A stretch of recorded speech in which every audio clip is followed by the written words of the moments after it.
Welcome to the channel. And let's start the story. The world's greatest sorcerer became the Academy's laziest teacher. Chapter 4, Replace Our Teacher. For the rest of the week, Edran Veyr continued proving that he was, by every ordinary standard, the worst teacher in Asterion Royal Academy. Class 1F had expected strict lectures, combat drills, and endless spell formulas. Instead, they received a man who treated the timetable like a polite suggestion. Each morning made Kyan Rook a little more certain that the Academy had abandoned them again. On the second day, Edran arrived 23 minutes late. He did not run, apologize, or even pretend to be embarrassed. He simply pushed open the classroom door, looked at the clock, and said that 23 minutes was still less than half an hour. Kyan stared at him as if deciding whether murder would hurt his practical evaluation score. On the third day, Edran achieved something even more insulting. He arrived on time. Unfortunately, he was asleep before the morning bell finished ringing. The students sat in complete silence, waiting for him to wake. He did not. After several minutes, Euan quietly suggested they might technically be unsupervised. Edran, without opening his eyes, told him not to test that theory. On the fourth day, Edran assigned independent reading, disappeared halfway through the lesson, and returned carrying a full plate from the faculty dining hall. He resumed his seat as though leaving 18 students alone during class was perfectly normal. Kyan demanded to know where he had been. Edran looked at the roasted chicken on his plate and answered, with remarkable seriousness, that professional responsibilities were complicated.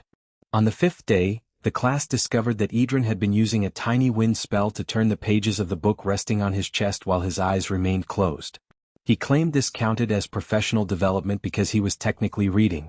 Celine pointed out that he had not moved for nearly an hour. Edran replied that efficient study required conserving unnecessary motion. That afternoon, one of the Academy's small golden messenger birds landed on the windowsill with a bundle of official faculty notices. It chirped once, then twice, then loudly enough to irritate the entire room. Edran ignored it completely. The bird hopped closer and chirped directly at him, apparently unaware that it had chosen the least responsive professor in Asterion. Without opening his eyes, Edran raised one finger. A thread-thin current of air curled across the room, gently turned the golden bird around, and left it facing the window. The bird continued chirping furiously at the glass. Euan covered his mouth to hide a laugh.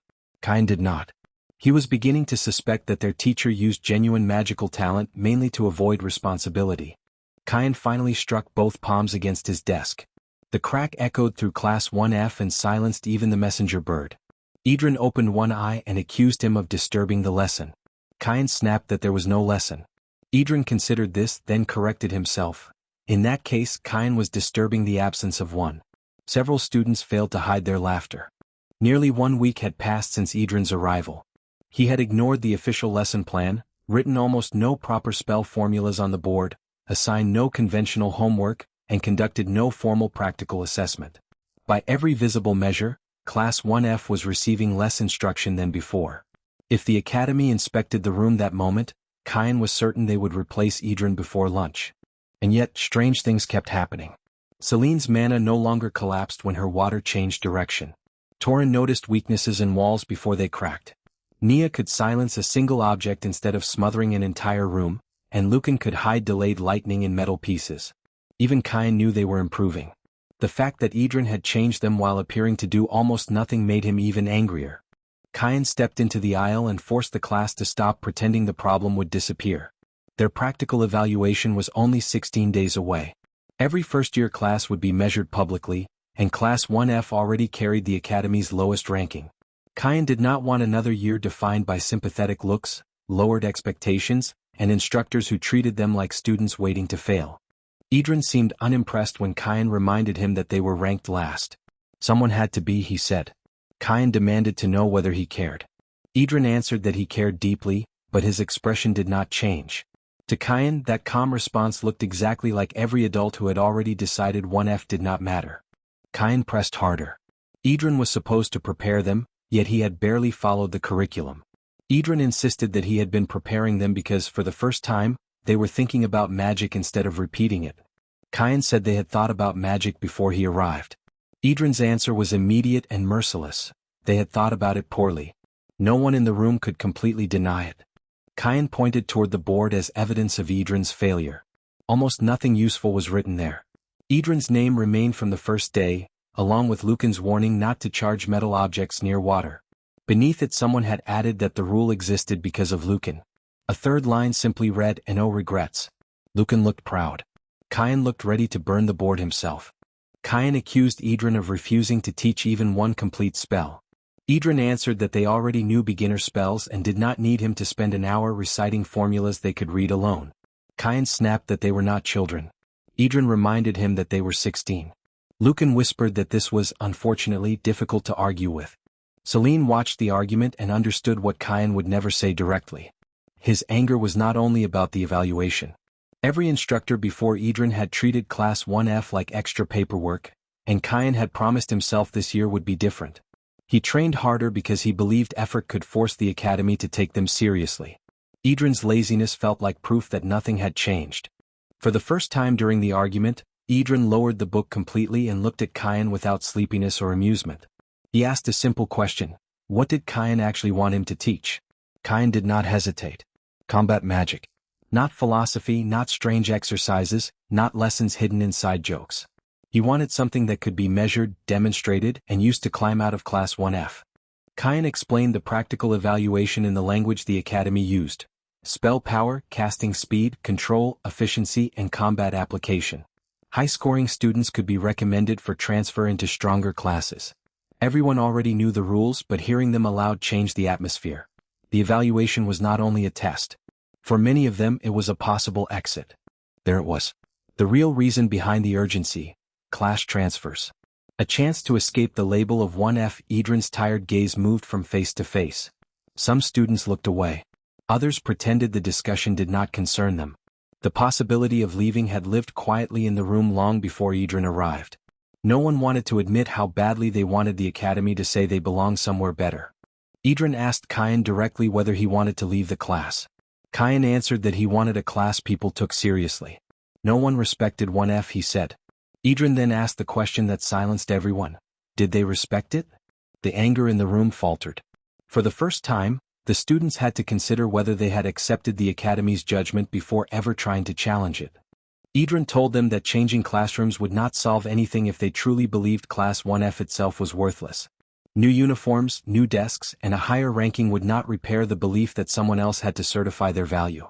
Kian answered immediately that they were not worthless. His voice was sharp enough to sound like a challenge, but beneath it was something closer to fear. Edran's reply was quiet: then stop asking other classes to decide that for you. The words landed harder than Kian expected. He had spent months trying to prove that he deserved to leave 1F, never noticing that every attempt began by accepting the academy's claim that 1F was beneath him. For a moment, his anger had nowhere to go. Kian recovered and attacked Edran instead. Their teacher had arrived without proper records, without proper clothes, and apparently without any respect for academy procedure. The dean had hired him personally. He had embarrassed Professor Dalmir with a single spell and then returned to sleeping in class. None of it made sense, and Kian was tired of being asked to trust a man who refused to explain himself. The accusation sharpened. Edran clearly understood advanced magic. He had corrected Celine, Torin, Nia, Lucan, and Kian with observations no ordinary instructor had made. That was what made his refusal worse. He possessed knowledge that could help them, yet he acted as though teaching a proper lesson was beneath his effort. Around the room, several students looked at Edran with the same question. Kian reached inside his coat and removed a neatly folded document. He crossed the room, placed it on Edran's desk, and flattened it with one hand. At the top, in formal academy wording, was the title: Formal Request for Instructor Replacement. The humor vanished from the room. This was no longer an argument. Kian had prepared to remove him. Edran unfolded the petition. 18 signature lines waited beneath the complaints. 16 had been filled. Only 2 remained blank. Nia's name was absent. So was Princess Leora Asterwin's. Edran did not look offended. He studied the signatures with the same expression he used when examining a badly written spell formula, as though the document itself were simply another problem to understand. Kian explained that Nia had asked for more time. He said it before anyone could accuse him of forcing her. Every eye in the room turned toward the quiet wind affinity girl, and her shoulders tightened immediately. Nia lowered her gaze, trapped between wanting a better teacher and recognizing that, however strange Edran was, he had already helped her do something she had never managed before. Leora answered for herself. From the back row, she closed her book and said calmly that she wanted to see what happened. She was not defending Edran, and she was not rejecting the petition. To her, the situation was an evaluation, not only of Edran but of the students, the academy, and the assumptions surrounding Class 1F. Her composure made even Kyan hesitate. Kyan announced that the petition would be submitted to Dean Arklane after the day's lesson. Edran continued reading without protest. The complaints were specific, organized, and irritatingly accurate. Around him, the students waited for anger, excuses, or some display of authority. Instead, Edran turned the page with the concentration of a man reviewing restaurant options. The petition listed lateness, sleeping during class, failure to follow curriculum, inadequate evaluation preparation, and unauthorized consumption of meals during instructional hours. Edran objected to the final charge, claiming it happened once. Kyan corrected him 3 times. Edran argued that one occasion had only been a snack. Kyan reminded him that the snack was roasted chicken. Lucan quietly decided the petition was excellent entertainment. Edran finally looked up and asked whether everyone had actually read the petition and agreed with it. The room shifted. A few hands rose. Several students nodded. Others avoided his gaze but did not object. Edran waited until the answer was unmistakable. Then he said simply, "All right." No threat. No lecture about respect. No appeal to his authority as their instructor. Kyan had prepared himself for resistance. He expected Edran to dismiss the petition, challenge the signatures, or use the dean's support as protection. Instead, Edran told them that if they wanted another teacher, they had every right to request one. The answer left Kyan strangely dissatisfied. Winning the argument should have felt satisfying. Instead, Edran's willingness to leave made the room feel heavier. Kyan demanded to know whether Edran would defend himself. Edran said no. Kyan asked whether 16 signatures bothered him. Edran replied that he was impressed the class had completed paperwork voluntarily. Lucan then ruined Kyan's dramatic moment by admitting that he had written most of the petition because Kyan's handwriting became unreadable when angry. Kyan stared at him in betrayal. Then Edran did something so unusual that the entire class straightened in their seats. He stood up. He selected a piece of chalk and walked to the blackboard willingly. Since his first day, he had avoided the front of the room whenever possible. Now, without being forced, he faced Class 1F like an actual instructor. Even Kyan stopped speaking. Before they submitted the petition, Edran said he wanted one answer. He turned toward the board, then back to the class. "What is magic?" The question sounded insultingly basic after everything they had argued about. Yet something in his tone made no one laugh. They had memorized hundreds of definitions, but Edran was not asking what the textbook said. He was asking what they believed. Celine gave the academy answer because it was the safest place to begin. Magic, she recited, was the controlled transformation of internal mana into an external elemental or conceptual phenomenon through a structured spell formation. It was precise, approved, and exactly the kind of sentence students were rewarded for reproducing in examinations.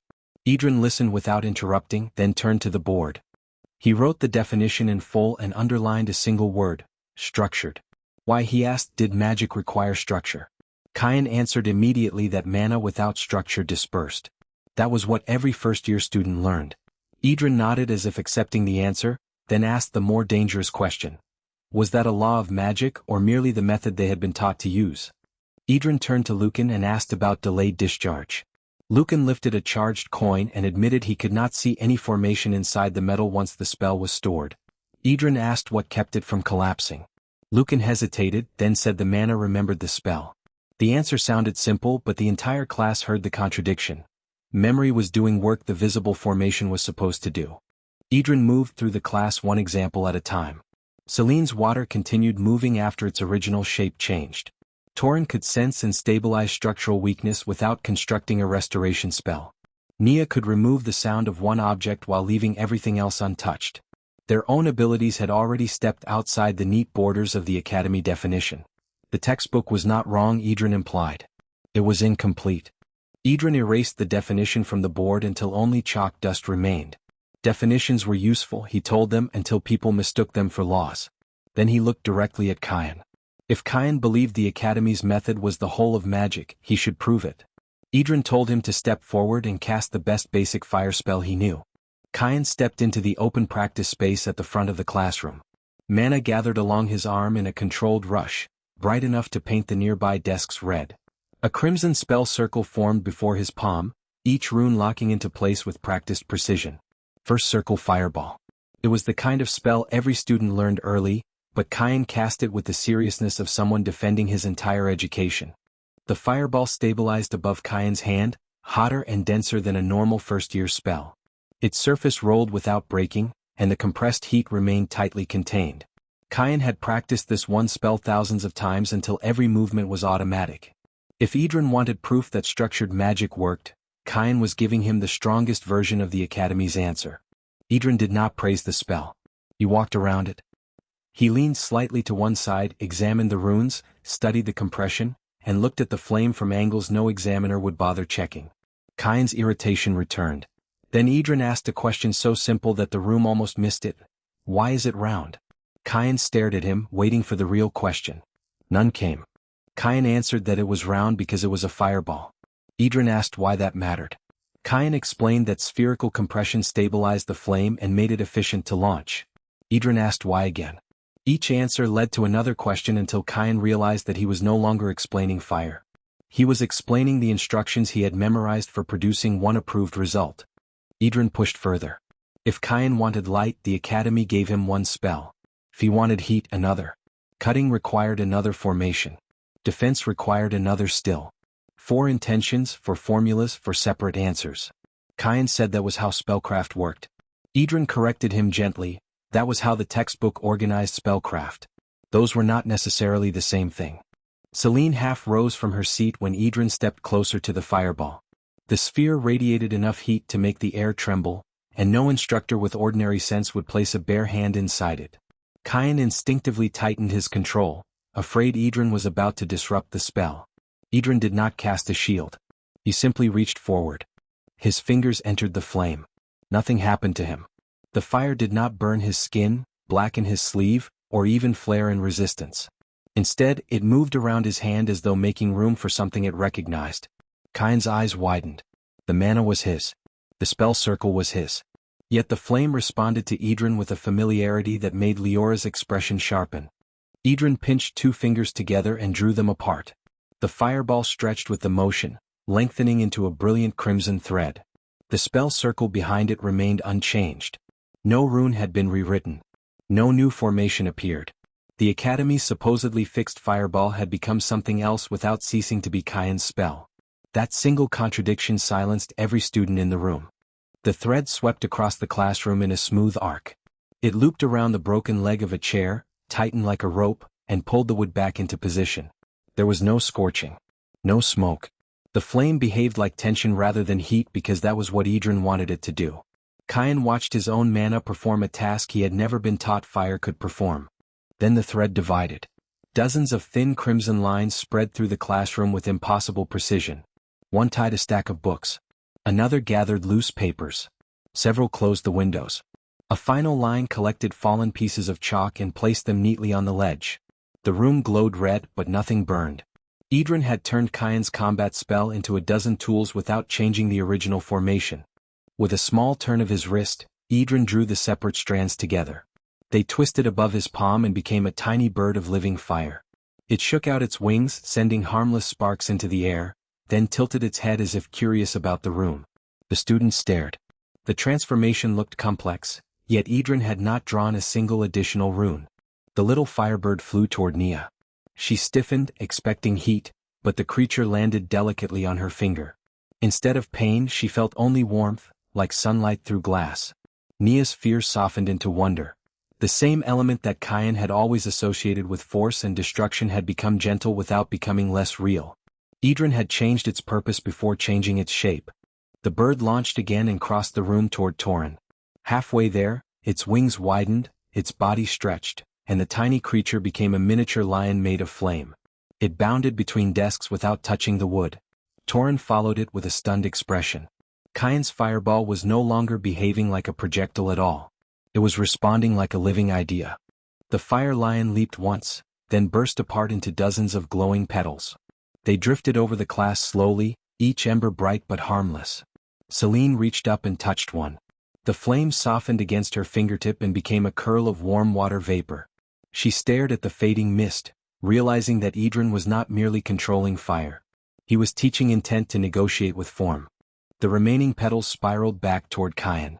Fire gathered around his shoulders, rolled down his back, and spread into a long crimson cloak edged with gold. For one breath he looked less like an angry first-year student and more like a young battle mage stepping out of legend. Euan did not move. He was afraid that even breathing too hard might break whatever rule Edran had just shown him was never absolute. Then the cloak collapsed inward and returned to a single flame above Euan's palm. It was not round. It had no stable shape at all. It lengthened, curled, flattened, and rose with the smallest movement of Euan's attention. For the first time in his life he was looking at fire that was not waiting for a formula. It was waiting for a decision. Euan finally asked how any of it was possible. His anger had been replaced by something much more dangerous to certainty: curiosity. Edran told him that the mana had been Euan's from the beginning. The fire had been Euan's. Edran had not created a new spell. He had only suggested possibilities that Euan's training had never allowed him to consider. Edran reached toward the still hovering fireball formation and tapped its outer ring. The rune circle cracked like glass. Before anyone could react, the first ring vanished. He touched the second and it dissolved. Then the central rune disappeared as well. The students expected the flame to collapse instantly. It did not. The fire remained above Euan's hand, steady, bright, and obedient. There was no visible formation anymore. No circle, no rune, no geometric structure holding the spell together. There was only fire and Euan's mana inside it. Euan stared at the impossible flame as if the floor had disappeared beneath him. Everything he had been taught said the spell should fail. Instead, the flame waited quietly for him to tell it what to do next. Edran explained that the fire remained stable because Euan was still holding it with intent. Euan, frightened by the freedom of that idea, immediately tried to force the flame back into a familiar sphere. It wobbled and resisted. Edran told him to stop trying to remember the fireball. The formation was gone. What remained was the part of the spell Euan had always mistaken for the result.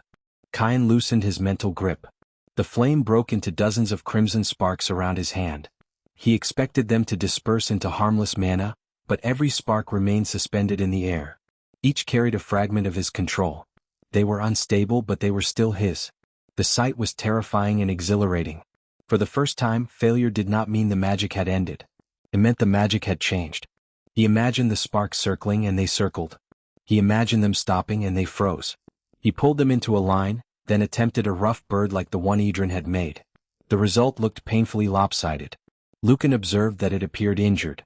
Euan glared at him and the bird exploded in a harmless puff.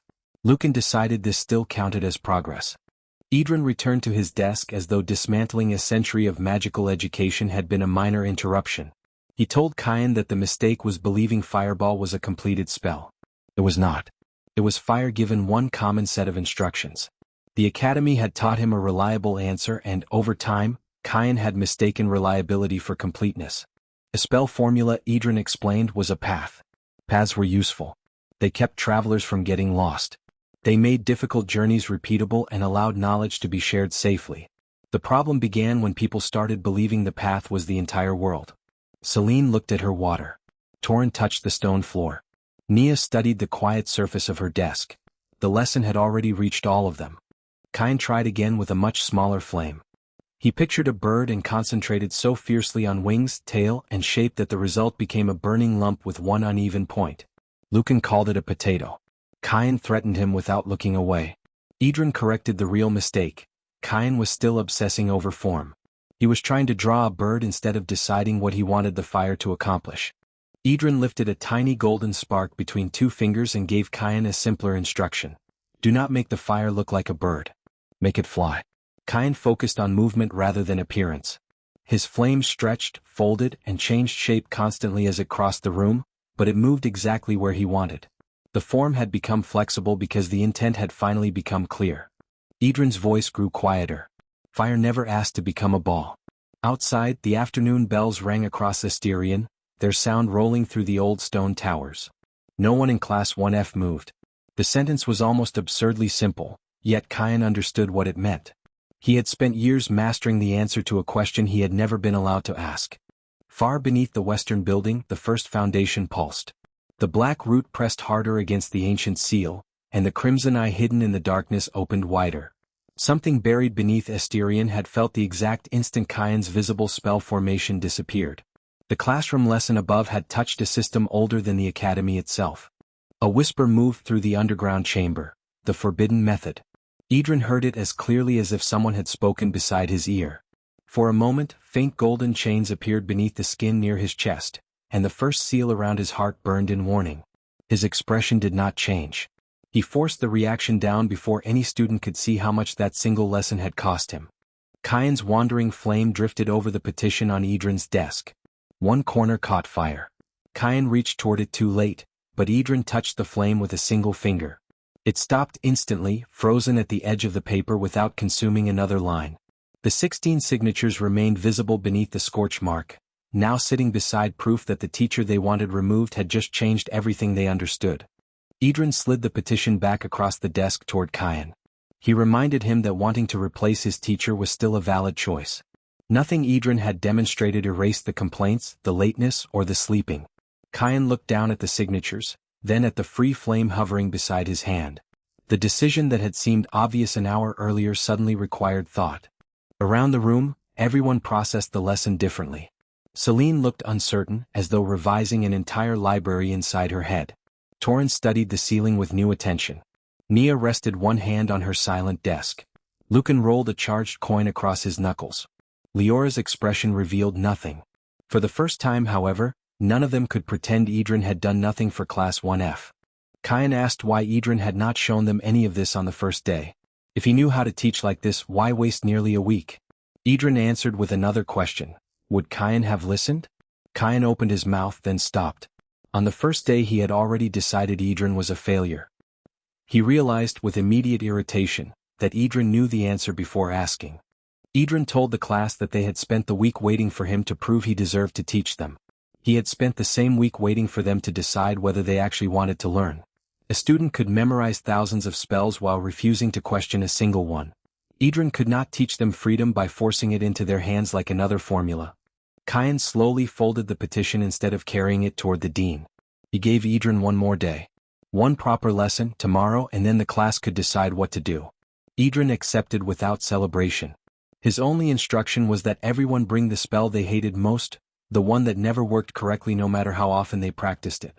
Several students immediately knew which spell he meant. The moment the tension broke, Edran returned to his chair and went back to sleep. Lucan stared at him in disbelief and muttered that the man could apparently sleep after anything, including a magical revolution. Kyan ignored him.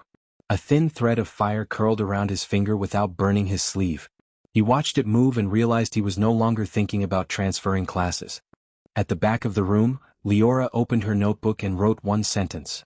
He removed the formation, but the magic obeyed. She stared at the words, then added another line beneath them. The old records called this free casting. Her calm expression tightened. The term did not belong in modern first-year education. It belonged in damaged histories, restricted archives, and stories connected to a nameless figure the world had tried to forget. Outside the classroom door, Dean Lisette Arklane and Professor Dalmir had witnessed the demonstration in silence. Dalmir's face had lost its usual confidence. He whispered that the method Edran used had been erased from the National Archives. Lisette did not deny it. She only looked through the narrow opening toward Edran and said that, whatever history called him, inside this academy he was their teacher. Inside, Kyan tried one more time. Without a spell circle, he gathered a small flame and gave it a single intention: fly. The shape that formed was uneven and barely resembled a bird, but it crossed the classroom under its own controlled motion. Kyan's face changed.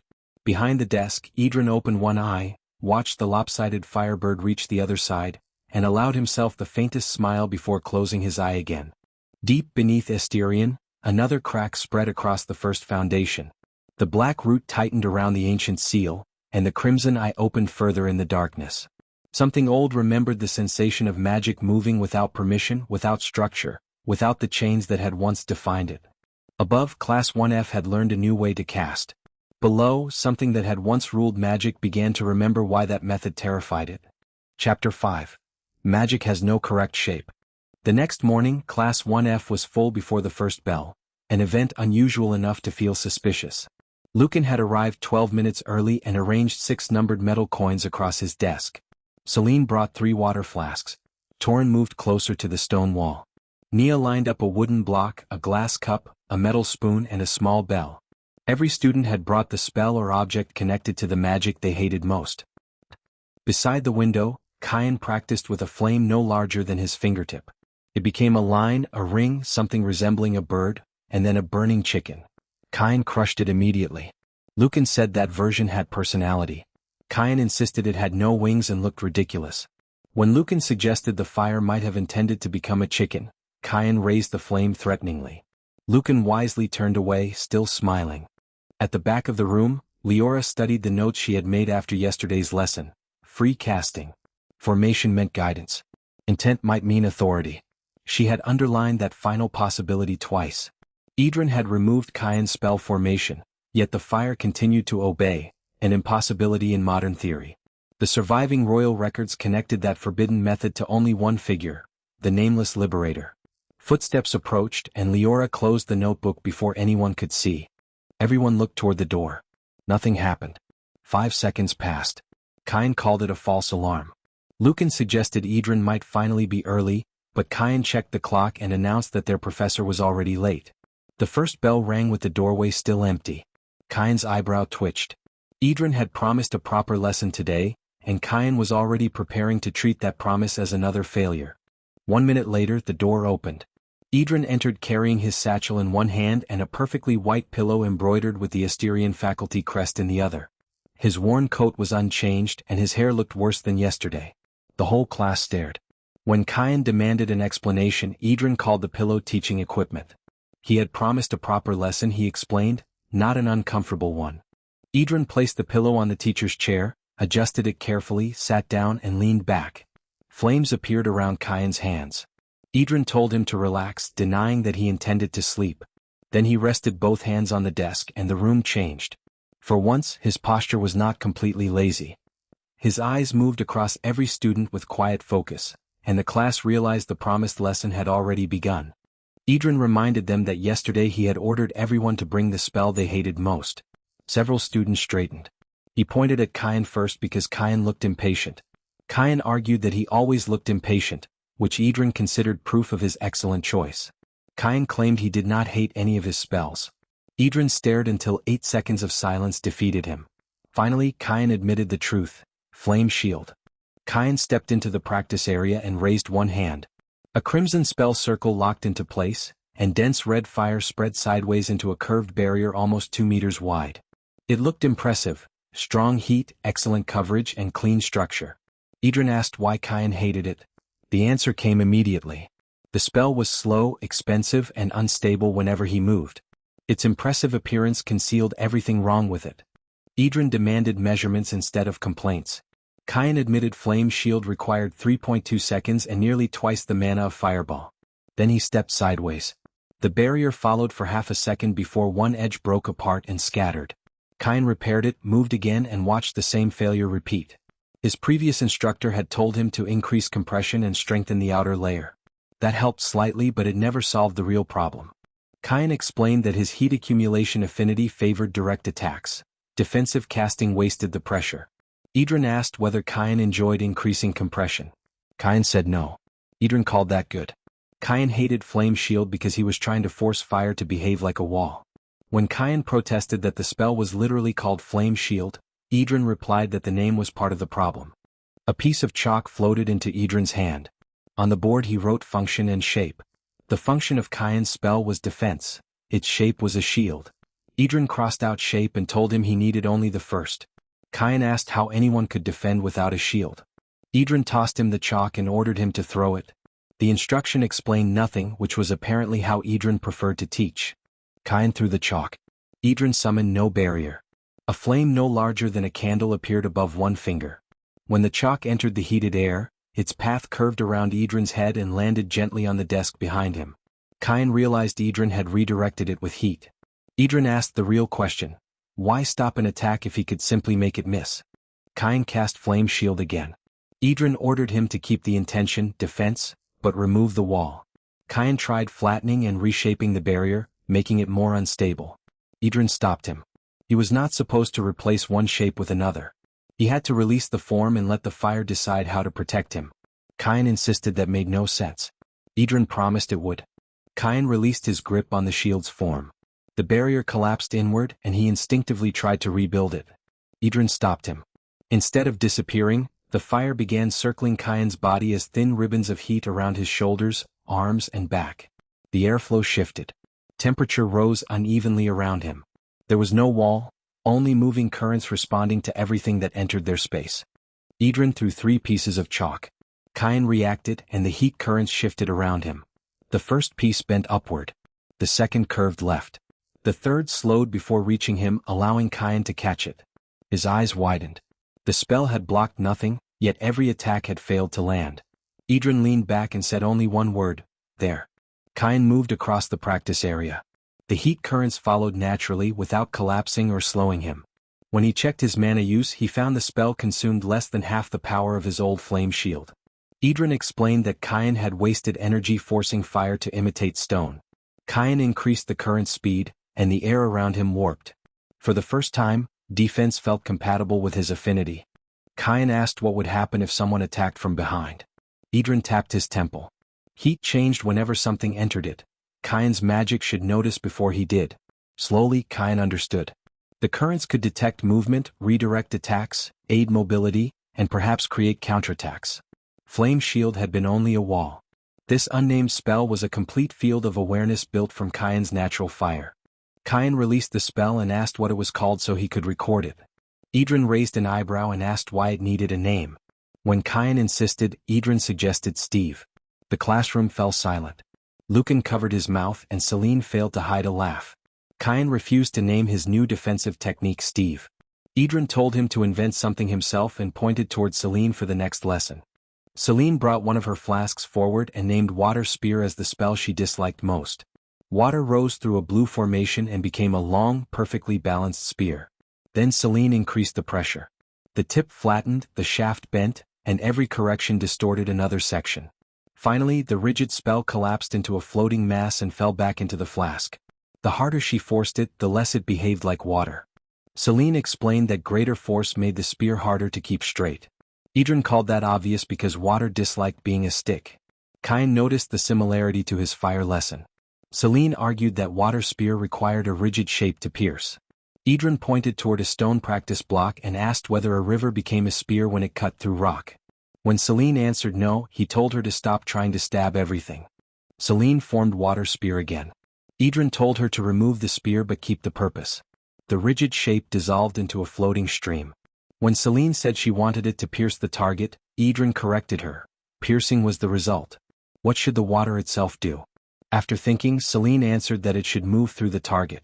Edran finally nodded. That intention was something water understood. Celine narrowed the water without making it rigid. The stream began to rotate. Faster and faster, its center tightened into a controlled spiral.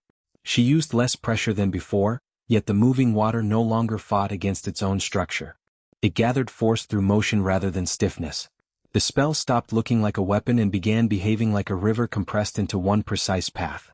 The rotating stream struck the stone block. At first nothing happened. Then a thin line appeared. The water continued moving, grinding, flowing, and finding microscopic weaknesses instead of shattering on impact.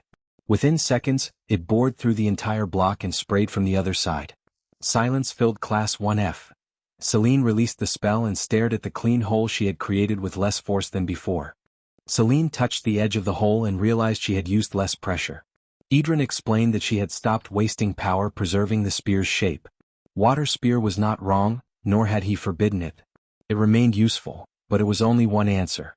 Celine returned to her desk slowly, looking back at the pierced stone. For years, instructors had told her to force more stability into her water. Edran had told her to stop forcing it and it became stronger. Edran called Torin next. The broad student stepped forward and named Stone Armor as the spell he hated. Earth mana rose from the floor and wrapped around his legs, chest, arms, and shoulders until he wore a thick shell of gray stone. The armor made him even more imposing, but every step was heavy enough to shake the classroom floor. Strength had been purchased by surrendering almost everything else. Torin explained that stone armor made him slow and covered his hearing, not ordinary hearing but his vibration sense. The thick stone absorbed too much information, reducing his awareness to less than 10 meters. His former instructors said defensive mages needed protection more than sensory range. Edran's expression became unreadable. A spell meant to protect Torin was blinding, the very gift that warned him where danger would come from. Edran asked whether Torin actually wanted to become a defensive mage. Torin hesitated. Earth affinity, a large body, strong mana, and vibration sense had made every teacher choose the same future for him. Tank, wall, shield, protector. He looked at his rough hands and admitted he did not know. Edran called that a better answer than yes. For once, Torin had been allowed to question the role everyone assigned him. Torin removed the armor. Stone fell away and the entire classroom returned inside his mind. Footsteps, air vents, pipes, movement below, and cracks inside the western wall. Edran asked what defense meant. Torin answered that it meant preventing damage. Edran called that wrong, not because prevention was useless, but because Torin had confused one result with one shape, exactly as Kyan and Celine had done. Edran pointed across the class. If Kyan redirected an attack so no one was hit, that was defense.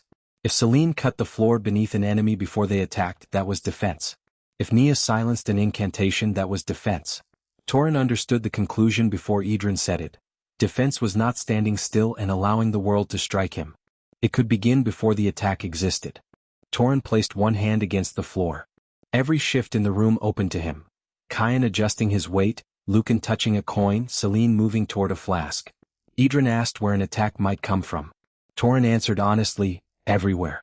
When asked what he would do, he proposed a wall. Edran rejected it as too slow. Torin did not need to endure the attack. He needed to change what happened before it arrived. Edran threw the chalk. Torin felt the movement through the floor before it left Edran's hand. His foot pressed down and a small ridge of stone appeared. The chalk struck the angled surface and bounced aside. Two more pieces followed. Torin used small changes in terrain, not walls, to redirect both. He had reacted before seeing any attack. His gift had not made him an immovable shield. It had made him early.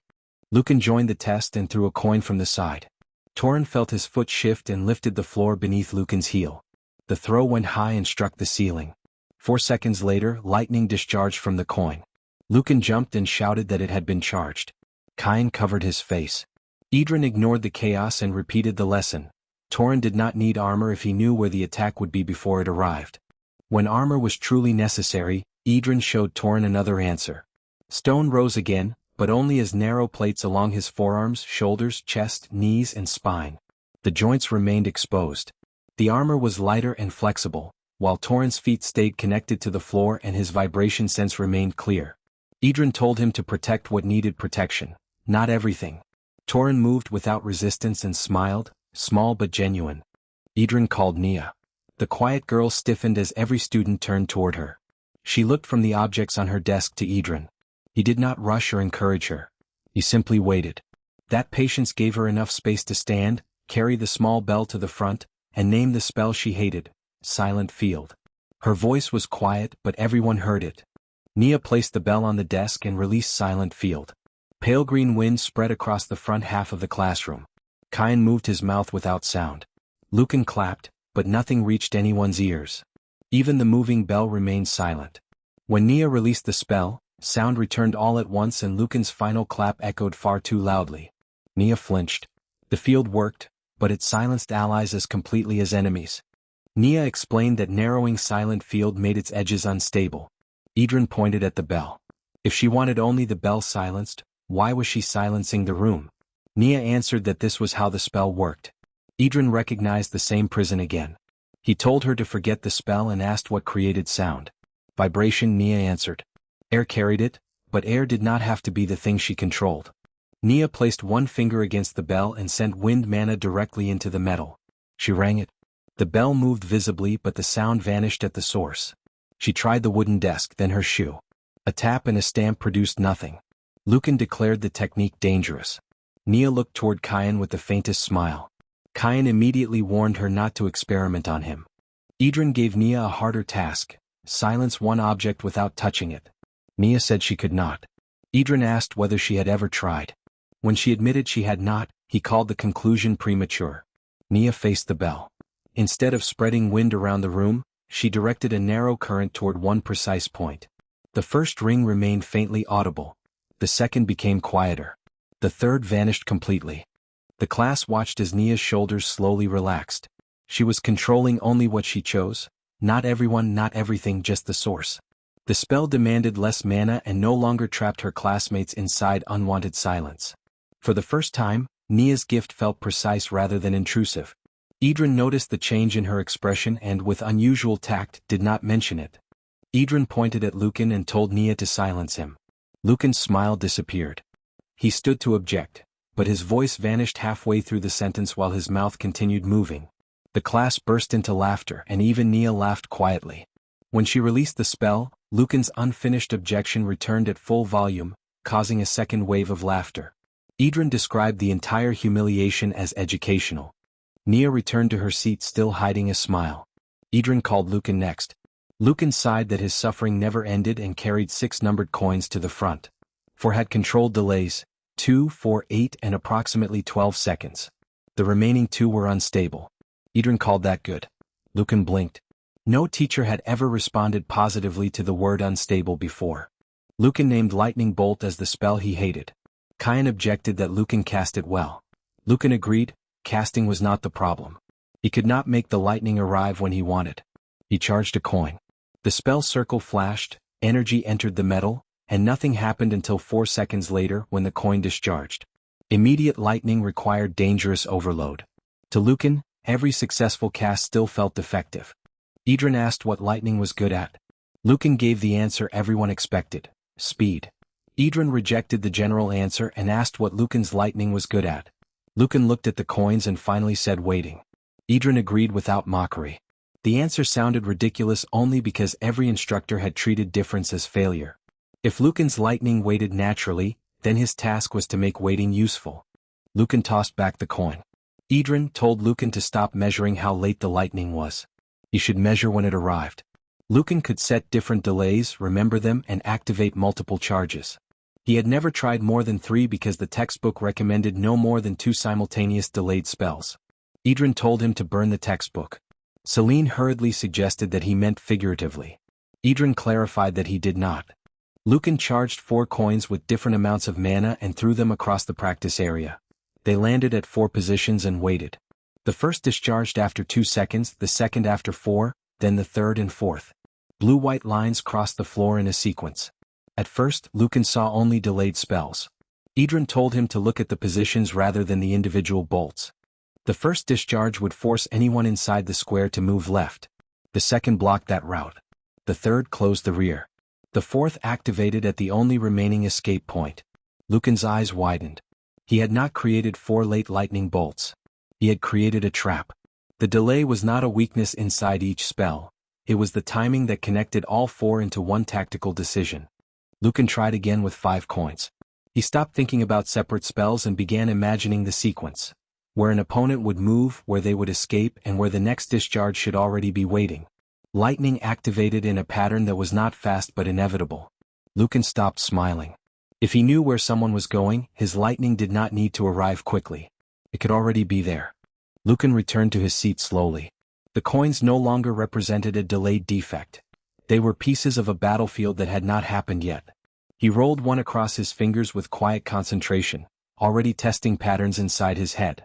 Edran's gaze moved toward the back row. The room became noticeably quieter when he called the princess. Leora stated that her registered difficult spell was Light Barrier and that her gift was Enhanced Illumination. Edran rejected both answers.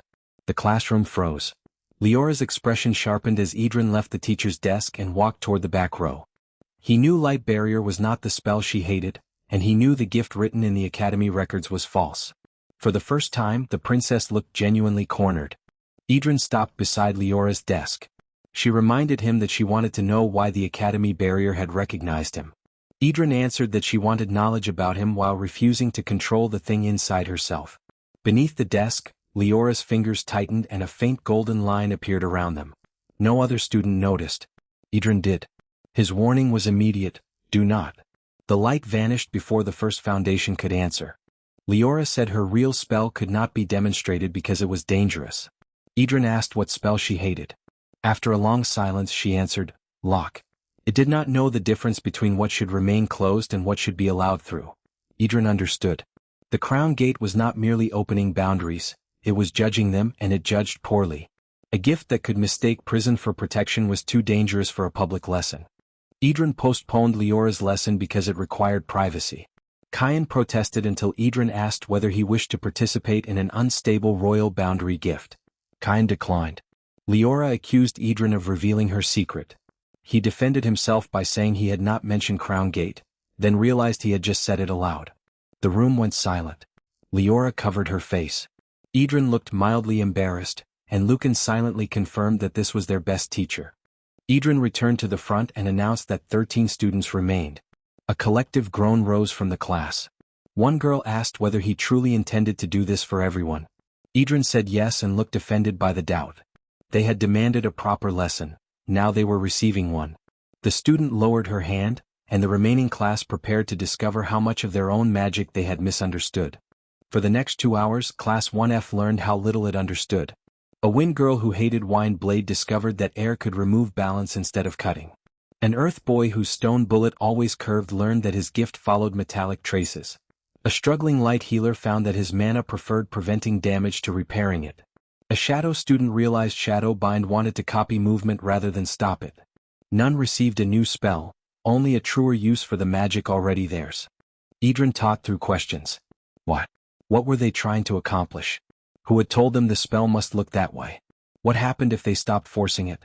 What was their mana trying to do? When a spell failed, he made the student explain why. If the answer came from a textbook, he asked again. Whenever someone insisted that this was simply how a spell worked, Edran replied with the most irritating question of all. According to whom? By midday, the board was covered in crossed-out diagrams. At its center, Edran wrote 3 words: element, form, intent. Element was what a mage possessed. Form was how they shaped it. Intent was what they needed it to accomplish. The Academy taught students to begin with form and move toward effect because that method was safe, reliable, and easy to test. Edran did not call those qualities bad. He called them incomplete. Edran looked from Kyan's fire to Celine's water, Torin's stone, Nia's silent bell, and Lucan's charged coins. Rules were useful when students did not yet understand the danger those rules protected them from. But a rule became a cage when everyone forgot why it existed. Class 1F had mistaken safe beginnings for permanent boundaries, then blamed themselves whenever their gifts refused to remain inside them. Celine asked whether they should stop using textbook spells. Edran said no. They should use them, learn them, and understand why they worked. Then, when the spell stopped being useful, they should change it. He erased one rigid diagram from the board. Freedom was not ignorance of structure. It was the ability to recognize when structure had completed its purpose. Kyan asked what happened if they changed a spell incorrectly. Edran answered that they failed and tried again. What if it became dangerous? Then I stop you, Edran said. His posture was lazy again, but Kyan heard certainty beneath it. Not arrogance, certainty. Every other instructor had surrounded Class 1F with output limits, formation locks, barriers, and assistance. Edran removed those restrictions because he knew exactly how far each spell could go before he had to intervene. The midday bell rang. Edran dismissed the class, but no one moved. He repeated himself and frowned when the students remained seated. Kyan raised a hand and asked about tomorrow's lesson. Edran reminded him that yesterday he had tried to remove their teacher. Kyan replied that yesterday was yesterday. Lucan agreed solemnly that people grew. Celine asked whether they could continue even though the lesson had already lasted 3 hours. Edran insisted they needed lunch more than education. At the doorway he finally promised another lesson. Tomorrow they should bring something they believed their gift could not do. Celine's eyes widened. Torin looked interested. Nia turned the silent bell between her fingers. Lucan smiled, and Kyan demanded to know what Edran would teach them. Edran looked back and answered that their gifts would probably disagree with them. Then he left. The room remained still after Edran left. Lucan said his brain hurt. Celine stared at the hole drilled through stone. Kyan studied the moving flame around his hand. Yesterday he had tried to replace Edran.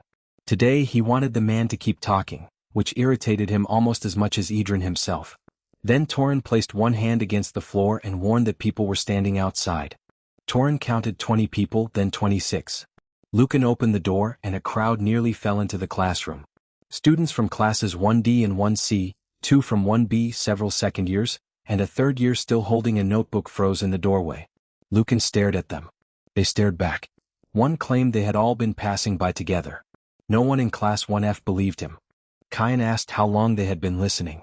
A girl from 1C admitted she came during the fire lesson. Another corrected her and said water spear. Someone else arrived during stone armor. The third year had heard about Professor Dalmer's flame lance. More students were already approaching along the corridor. Celine realized the crowd had listened to the entire lesson. Lucan grinned. Their terrible teacher appeared to have fans. Kyan looked toward the staircase Edran had taken, but the professor was already gone, probably toward the dining hall. The crowd remained at the door with notebooks open, unwilling to accept that class had ended. For the first time, Class 1F was not being watched with pity. Students from stronger classes were trying to learn from them. The Academy's lowest-ranked classroom had become the most interesting room in the Western building. Edran entered the faculty dining hall and found Jonas waiting with a pale face. While Edran selected food, Jonas demanded to know whether he had taught free casting to Class 1F. Professor Dalmer reported that students had removed established structures from their spells. Edran called it simplification. Jonas called it restricted magical theory. Edran placed roasted meat on his plate and insisted it was simply learning. Jonas warned that free casting had been restricted for a reason. Edran replied that the council disliked difficult examinations, which Jonas refused to accept as the whole explanation. Half the faculty was discussing Class 1F, and students from other classes had gathered outside its door.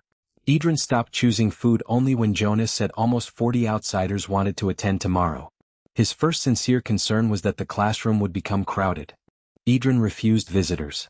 He taught 18 students, not an audience.